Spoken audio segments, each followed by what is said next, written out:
Прывітанне! Я тётя Іра, которая ёсць справа да ўсяго. А вы на маім канале. Сёння мы абмяркуем 9-ю серыю з тэлешоу «Мамачын сынок», у которым мама і жонка дзеляць дарослага мужчыну. Бо непанятна, з кім яму трэба быць, а ён сам ніяк не можа вырашыць. Сережа, сколько я буду жить с твоей мамой? Ты мужчина или кто? Понял, иди отсюда. Ты меня слышишь или нет? Я хочу жить отдельно. Не хочу жить с твоей мамой. Аня, Я-то не буду сниматься. ты сейчас... Давай. Правда? все, пошла, Правда? дура. Как вообще бессовестно, все, Всё, сама снимайся.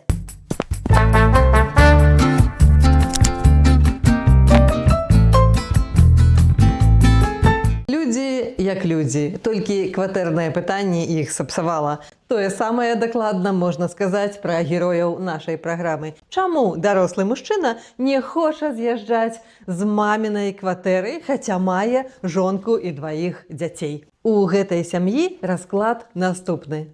Калі маладая пара пажанілася, у дзяўчыны была не надта прыемнае сямейнае палажэнне, бо яе мама выйшла другі раз замуж і, уласна, пакінула сваіх дачок без сваёй увагі. Она променяла нас на свою личную жизнь. То есть мы стали на втором плане.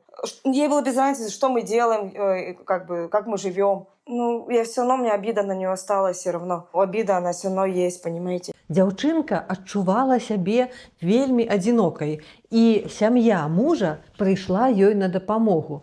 Дакладна і сам мужчына расказвае, што мая мама вучыла яе даглядаць сябе, навучала, як трымаць гігіену, дапамагала рыхтаваць рэчы, адзявацца, апранацца, прасаваць нешта ці сціраць. Як бы быць гаспадыняй у хаце свякроўка нявестку навучыла. І гэты досвед зараз маладая жанчына мае. Пытанне, чым яна за гэта заплаціла? Ты что натворила-то? Извини, пожалуйста. Семейный сервис. Я просто... Не трогай никогда мои вещи. Мам, успокойся, пойдем. Такое чувство, как будто она его жена, понимаете? А не я его жена. И как будто они живут и растят моих детей. А я так инкубатор. Вот это вот меня бесит. Мужчыну такая сітуацыя задавальняе, бо ў яго з аднаго боку ёсць клапатлівая жонка, которая глядзіць дзяцей, і матуля, пры которой ён сам можа заставацца дзіцёнкам.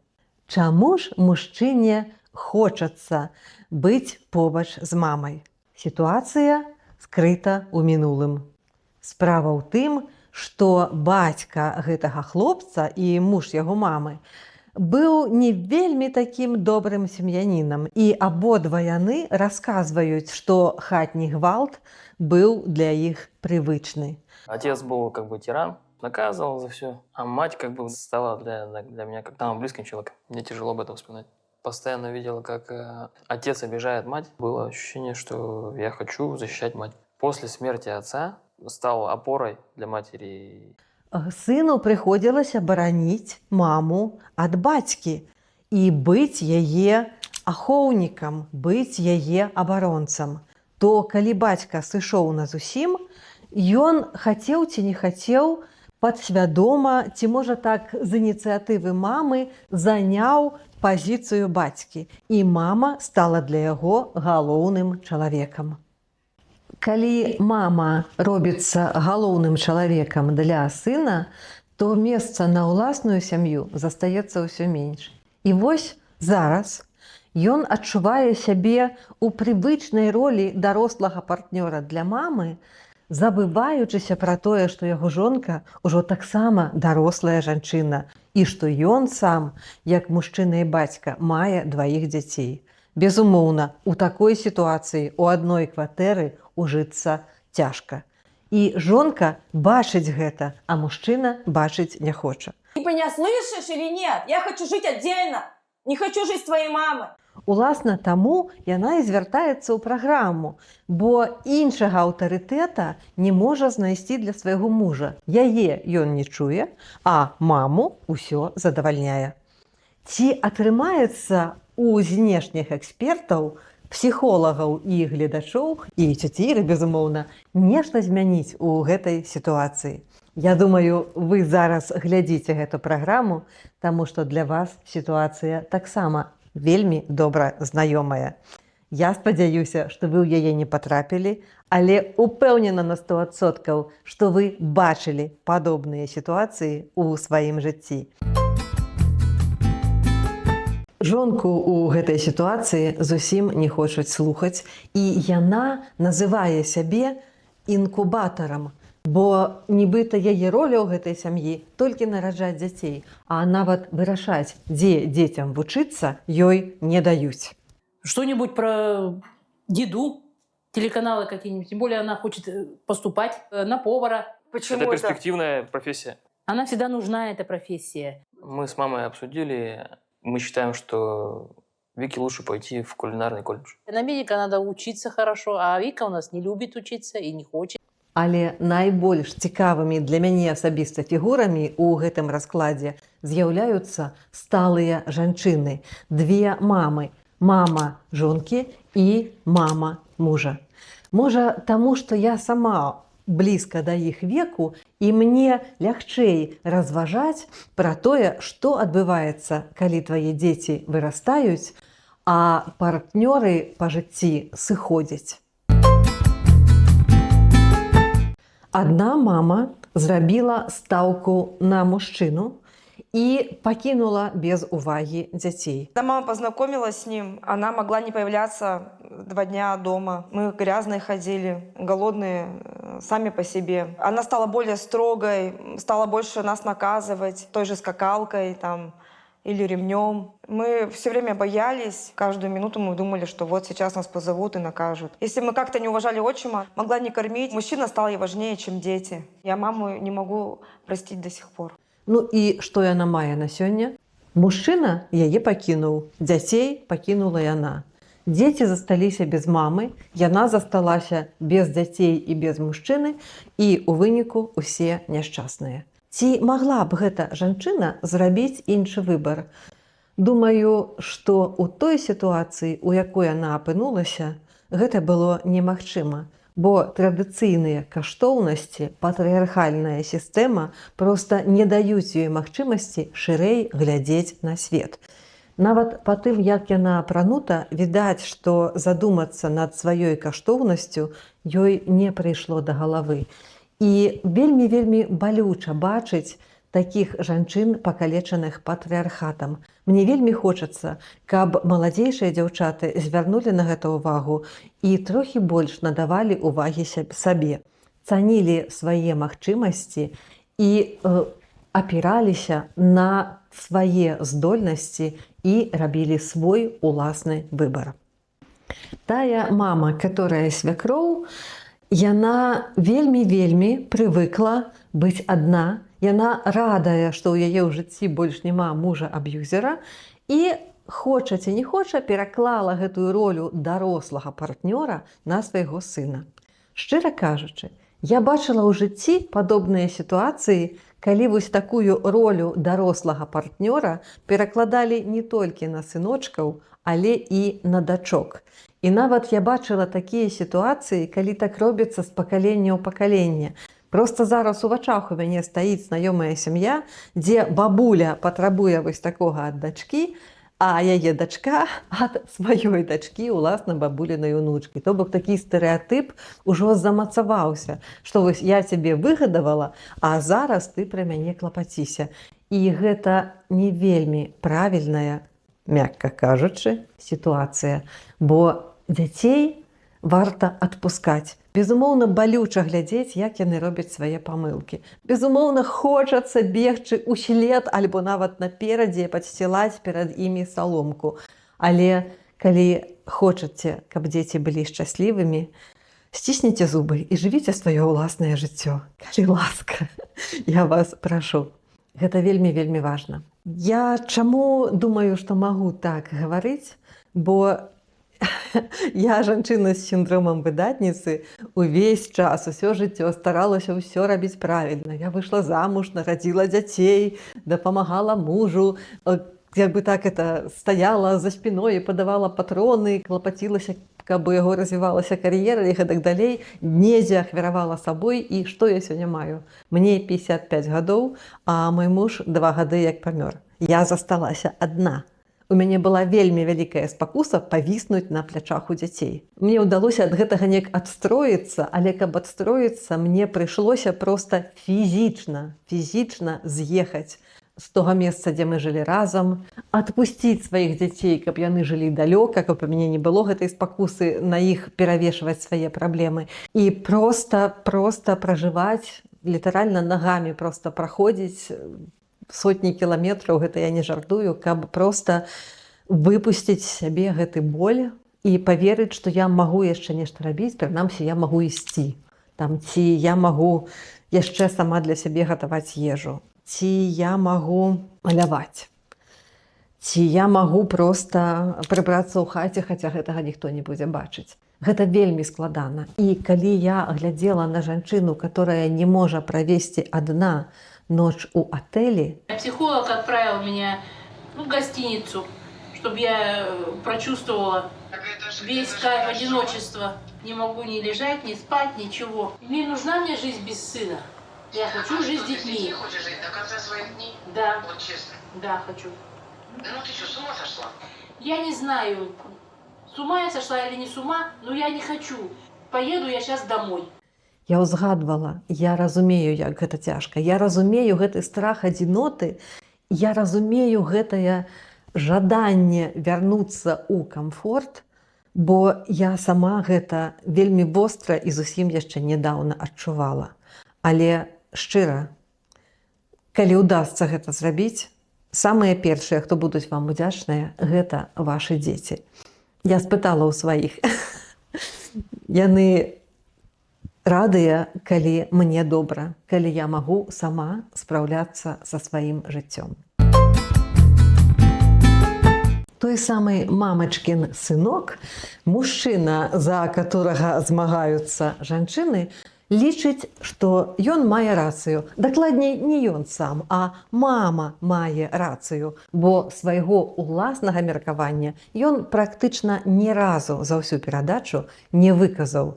Мама наш наставник, она всегда всему научит, всегда везде подскажет. Ён можа толькі абвінавачваць маму сваёй жонкі. Приехала вот ради этого, понимаешь, чтобы помочь ей, чтобы поддержать ее. Знаете, тетя Марина, мне кажется, уже поздно уже воспитывать ребенка. Ей уже не 16 лет, ей уже 30, не больше говорю 30 про лет. воспитание сейчас, ребят. Я тебе говорю о том, что ей тяжело сейчас, понимаешь? Но об этом уже поздно. Ей когда было думать. тяжело, она маленькая была. Вы столько лет уже не вмешивались. Зачем это делать сейчас? Всю жизнь Аня из-за нее плакала, а не из-за моей мамы.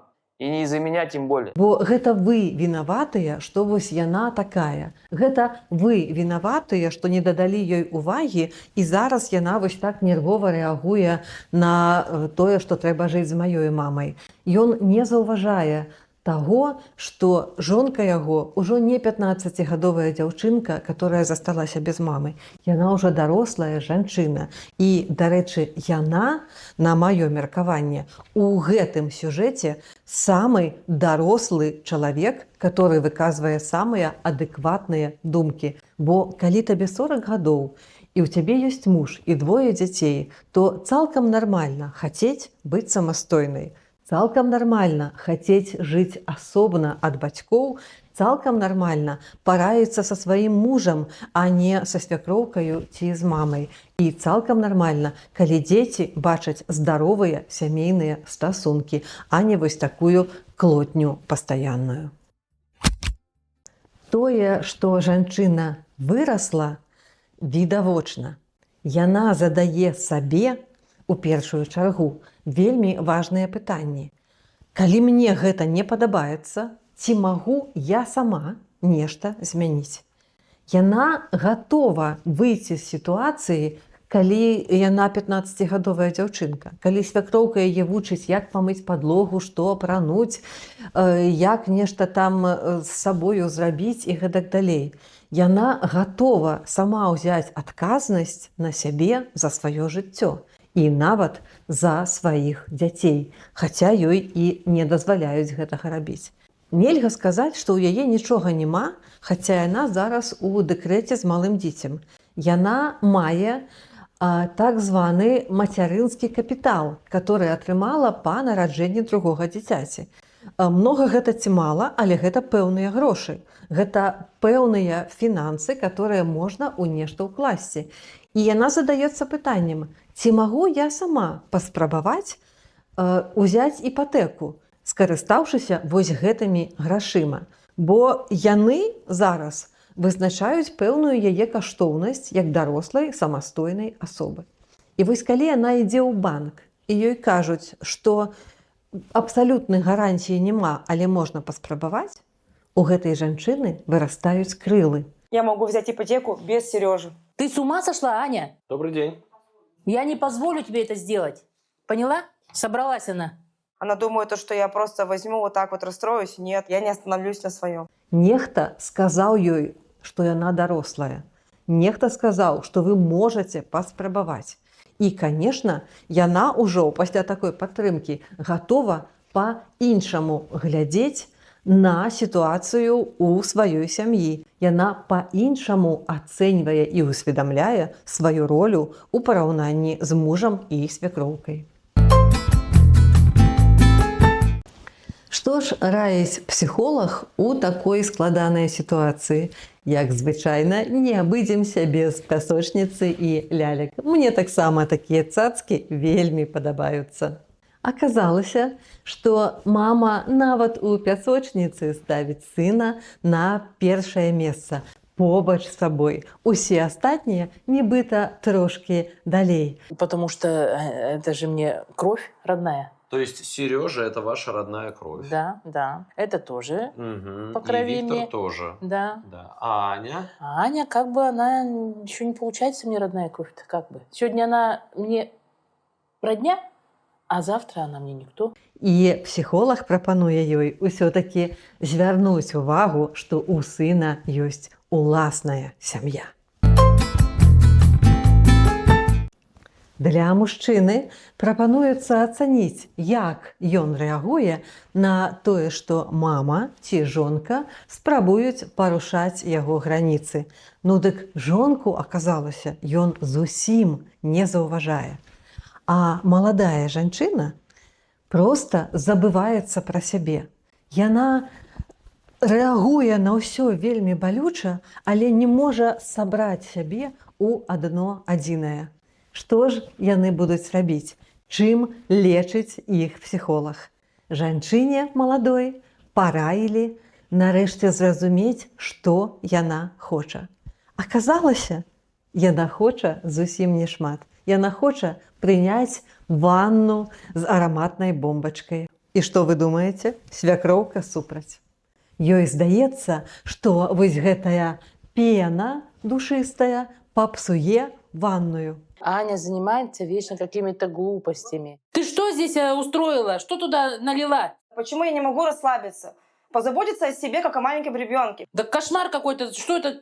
Психолог тебе сказал вот какие-то шарики туда побросать? Чтобы кафель заморался. Да Так и, не было. наверное, и останется такое все таким цветом. Нет, Весь кафель. Мне я всего плевать лишь на хочу этого почилить. психолога. Мне плевать на психолога. Останется такой цвет. Я что потом делать буду? Отмывать? Я просто хочу расслабиться и почилить. Бесполезно с тобой разговаривать. Кто тебе не скажешь, ты все равно наперекор. А калі нявестка хоча, парабіўшы ўсе хатнія справы, вечарам выйти на шпацыр з сяброўкаю, то таксама натыкаецца на супраціў. Сережи нет дома, значит, можно погулять? Я просто выполняю задание психолога. Он мне сказал делать то, что я хочу. Выполнять свои желания. Мое желание пойти погулять с Русланой. Ребенка бросаешь и раз на ночь глядя. Психолог. Раньше не ходила, не гуляла, не надо было. Сейчас, значит, Сережи нету, можно идти. Девушке уже почти 40 лет. В голове-то ничего. Пусто. Как тебе свекровь-то отпустила? Да не отпустила, наорала. Нібыта гэта нешта непрыстойнае. Ёй цяжка зразумець, што яе нявестка дарослая, амаль 40гадовая жанчына. І ўжо што-што, а такія дробязі можа вырашаць у сваім жыцці самастойна. Дарэчы, са сваімі заданнямі свякроўка не справілася. Ёй настолькі цяжка быць адной, яна настолькі, проста фізічна баіцца застацца без сына, што не вытрымлівае ні аднаго задання. Галина вновь отказывается от выполнения задания психолога и уезжает на такси домой в Тюмень. Ну, тревога. Тревога есть, она и остается тревога. Але і на гэта можна даць рады. Ёй задаюць вельмі простае пытанне. А што зменіцца, калі сын будзе побач? А скажите, что для вас одиночество? Лишиться помощи? Да? Вы посмотрите на себя. У вас есть руки, у вас есть ноги. Достаточно ли у вас сил, чтобы справляться с домашними делами? Ну да, Да. есть силы. Да. А боитесь ли вы смерти? Ну да, как все. Но присутствие рядом сына сможет ли обеспечить вам более длинную жизнь? Нет, я думаю. А теперь ответьте мне, стали ли ваши страхи после того, как вы произнесли их вслух, чуть меньше? Мне кажется, да. И уже мандраж не такой Да. внутри. Как-то я Вы поувереннее себя чувствуете, чувствую. как вы Да. успокоились и чувствуете И себя, и уверенность как-то в поувереннее. себе, да. Самае цікавае для мяне быў той рэцэпт, который псіхолог прапанаваў маладому мужчыне. Ён сказаў: табе трэба дапамагаць іншым, звяртаць увагу на людзей вакол, которым патрабуецца дапамога. І што вы думаеце, аказалася? Гэты малады мужчына за некалькі дзён пабачыў толькі адну сітуацыю, дзе ён мог дапамагчы. І тое, там жанчына яго аб гэтым папрасіла. Псіхолог паказвае яму: ты бачыш толькі сваю маму. Помог. Только одной. Только одной. И больше никого не увидел. А как ты сам думаешь, вокруг тебя были еще люди, которым нужна была помощь? Не знаю, мне кажется, я вообще равнодушен к проблемам других людей. То, что происходило с тобой в течение этих дней, очень ярко демонстрирует то, что происходит в твоей семейной системе.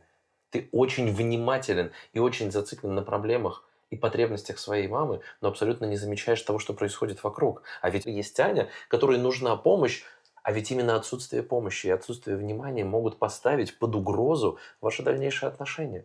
Ты сканцэнтраваны толькі на ёй. Вось так, тунэльна, нічога больш не бачыш. Але калі гэтыя шоры прыбраць, то свет вакол акажацца нашмат большым. Звяртай увагу на іншых, давярай людзям, не хавайся ў свае шкарлупкі. Свет вакол зменіцца. Ці ўдалося гэтай сям'і вырашыць свае праблемы? Ці атрымалася так, як яны хацелі на пачатку? Ужо казала і паўтаруся яшчэ раз. Маладая жанчына больш за ўсіх у гэтай кампаніі мяне ўразіла.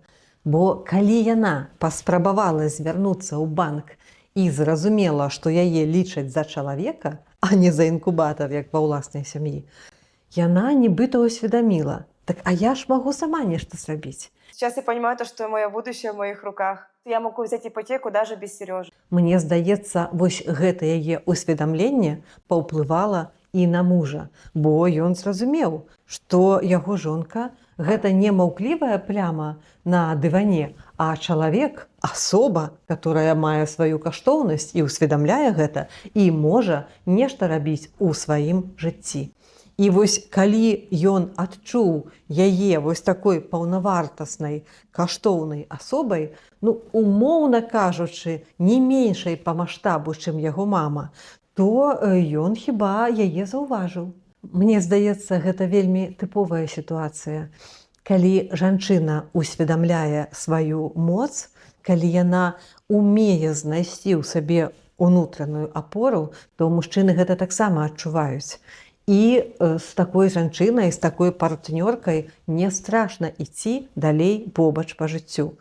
Магчыма, менавіта праз гэта сям'я ўсё-такі з'ехала ад мамы. Яны ўзялі іпатэку і ўжо робяць ремонт у сваёй уласнай кватэры. Малая ходзіць у садзік, а жанчына пайшла на працу і нават адразу атрымала павышэнне.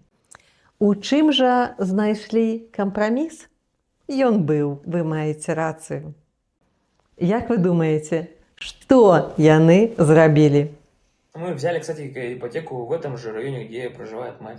Со свекровью все непросто. Она до последнего думала, что мы будем жить все вместе. Я к матери приходил несколько раз, приводил к ней внуков, она общается, сейчас только со мной. Зараз яна жыве асобна, бо разумее, прысутнасць сына не зможа адмяніць нейкія яе праблемы. Ёсць сын побач ці не, усё роўна ёй некалі прыйдзецца памерці. Ёсць сын побач ці не, яна ўсё роўна будзе хварэць, ну бо гады ідуць, нічога з гэтым не зробіш. Але яна всё-такі адпусціла сына ва ўласную сям'ю. Ці гэта для яе лёгка? Не, бо зараз з жонкай сына яна не падтрымлівае стасункі. Магчыма, гэта тая самая плата, которую плацяць за самастойнасць. Як вам гэта сітуацыя, гэта сямейка і наш агульны агляд на папулярнае шоу? Абавязкова напішыце ў каментах, ці бачылі вы такое ў сваім жыцці, ці прыходзілася дапамагаць некаму, хто патрапіў у падобную сітуацыю, а можа, самі ва ўласным жыцці нешта падобнае разрульвалі. Абавязкова раскажыце, гэта вельмі цікава. Ну і, канешне, падпішыцеся, націсніце на званочак, пастаўце нейкія лайкі альбо нават дызлайкі і заставайцеся на сувязі. Да новых сустрэч!